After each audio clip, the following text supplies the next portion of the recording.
నమస్తే, good morning. ఈరోజు వార్తల్లోని ముఖ్య అంశాలు. ఇందిరమ్మ ఇళ్లలోనే వచ్చే బోనాలు. తొలి విడతలో 16 నియోజకవర్గాల్లో 8,000 ఇళ్ళు. క్యూర్ పరిధిలోని ఇళ్లను ఏడాదిలోగా పూర్తి చేస్తాం. నేటి నుంచి ఆగస్టు 10 వరకు దరఖాస్తుల స్వీకరణ. త్వరలో మరో 8 నియోజకవర్గాల్లో స్థలాల గుర్తింపు. ఎస్సీ ఎస్టీ బీసీలకు మంజూరులో రిజర్వేషన్. ఒక్కో ఇంటికి రూపాయలు 11 లక్షలు, 5 లక్షల సబ్సిడీ. మంత్రి పొంగులేటి శ్రీనివాసరెడ్డి చెప్తున్నాడు. అయితే ఈసారి ఇందిరమ్మ ఇళ్లలో నుంచి కాకుండా వచ్చేసారి ఇందిరమ్మ ఇళ్లలో నుంచే బోనాలు తీస్తామని చెప్పేసి క్లియర్గా చెప్తున్నారు. అయితే ఎక్కడైతే ఇందిరమ్మ ఇళ్ళు ఉంటాయో ఆ ఇందిరమ్మ ఇళ్ళ నుంచి ఆ దగ్గరలో ఉన్న గుడికి బోనాల జాతర సాగిస్తాం. వచ్చే సంవత్సరం నాటికి పూర్తి స్థాయిలో ఇండ్లు పూర్తి చేస్తాం ఇందిరమ్మ ఇళ్ళని పొంగులేటి శ్రీనివాసరెడ్డి గారు చెప్తున్నారు. ఎందుకంటే గతంలో 10 సంవత్సరాలు పరిపాలించిన ప్రభుత్వము డబల్ బెడ్రూమ్ ఇండ్ల పేరిట నాసిరకం కట్టడాలు కట్టి హైదరాబాద్కు 35 కిలోమీటర్ల దూరంలో ఇండ్లు కేటాయించింది.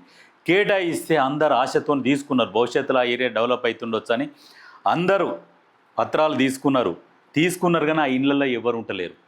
అవి అక్కడ ఉన్న ఏరియాలలో కిరాయిలకు ఇవ్వడము, లేకుంటే తాళాలు వేసుకొని వచ్చి సిటీలో ఉండడము ఇదే జరిగింది. కానీ ఎవ్వరు కూడా ఆ కేసీఆర్ కట్టించిన డబల్ బెడ్రూమ్ ఇండ్లలో ఉండలేరు. కాబట్టి ఇప్పుడున్న ప్రభుత్వం ఏం చేస్తున్నది అంటే సిటీకి దగ్గరలో ఎవరికన్నా భూములు ఉంటే, ల్యాండ్ ఉంటే ఆ ల్యాండ్లో డబల్ బెడ్రూమ్ ఇండ్లకు, ఇందిరమ్మ ఇండ్లకు ఎంతైతే ఇస్తున్నారో 5 లక్షలు అది ఇస్తామని చెప్పేసి క్లియర్గా చెప్తున్నారు.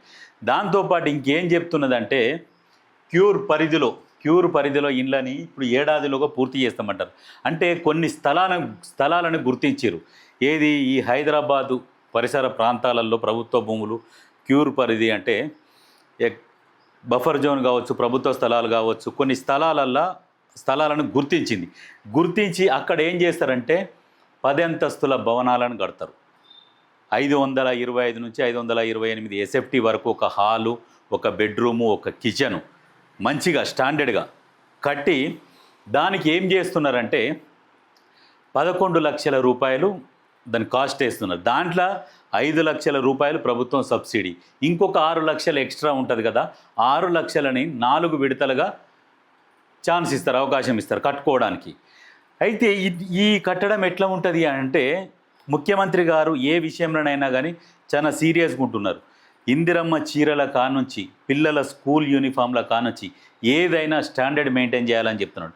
ఎందుకంటే గత ప్రభుత్వం చేసిన తప్పిదాలు మనం చెయ్యకూడదు, ఎక్కడ కూడా మనం ప్రజలు సంతోషంగా ఉండేటట్టు చేయాలి అన్న ఒక ఉద్దేశంతో స్టాండర్డ్గా గతంలో ప్రభుత్వం కడితే పిల్లర్లు ఊగిపోవడము, పెచ్చులు రాలడము, శిథిలా వ్యవస్థకు చేరుకునేవి, ఆ ఇళ్లలకు ఓక ముందుకే పెచ్చులు రాలుతున్నాయి ఒక్కొక్కరికి. అట్లా కాకుండా స్టాండర్డ్గా కట్టియాలి అన్న ఒక లక్ష్యంతో 11 లక్షలు కేటాయిస్తున్నారు. 5 లక్షలు దాంట్లో ప్రభుత్వం భరిస్తుంది. అది కూడా సిటీకి లోపలనే. ఎంత తక్కువ 11 లక్షలకు ఒక ఇల్లు 525 ఎస్ఎఫ్టీల ప్రభుత్వం కేటాయించి అందులో 5 లక్షలు మినహాయింపు, మిగతా ఒక 6 లక్షలు 4 విడతలలో కట్టుకోవాలి. అయితే దీంట్లో ఇంకో విషయం ఏంటంటే నేటి నుంచి ఆగస్టు 10 వరకు దరఖాస్తులు తీసుకుంటున్నారు. నేటి నుంచి ఆగస్టు 10 వరకు ఎవరైనా అప్లై చేసుకోవచ్చు. దీనికి అప్లై చేసుకున్న వాళ్ళు మళ్ళీ ఇల్లు ఉన్న వాళ్ళు అప్లై చేసుకుంటే వాళ్ళకి రాదు. తొందరపడి మీరు అప్లై చేసుకోకండి. ఇల్లు లేని వాళ్ళు ఎవరైనా హైదరాబాద్లో సొంత ఇంటి కళ ఉంటుంది చూడండి, ఆ కళ ఉన్న వాళ్ళు అప్లై చేసుకోండి, ఖచ్చితంగా మీకు వస్తుంది. ఇప్పుడు మామూలుగా మీకు ఇప్పుడు చూస్తుంటే అపార్ట్మెంట్లు ఎట్లా ఉన్నాయి, అపార్ట్మెంట్లు చూస్తున్నారు కదా, గ్రేటెడ్ కమ్యూనిటీ ఆ టైప్లో కడుతున్నారు ఇండ్లు.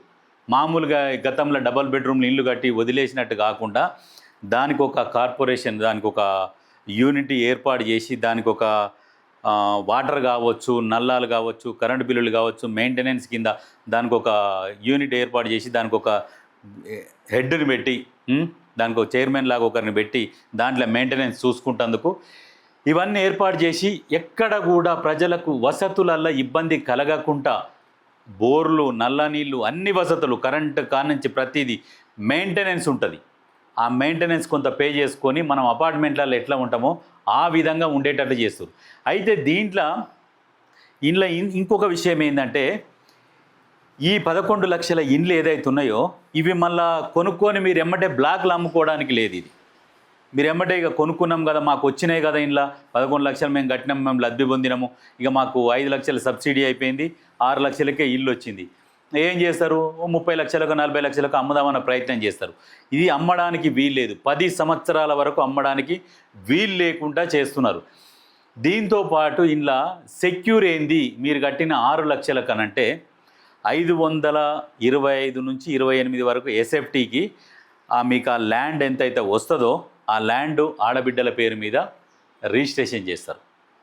ఆ ఏరియాలో అపార్ట్మెంట్లో కట్టిన దాంట్లో 500 ఎస్ఎఫ్టీకి ల్యాండ్ ఎంతైతే వస్తుందో ఆ ల్యాండ్ని వాళ్ళ పేరు మీద రిజిస్ట్రేషన్ చేస్తారు.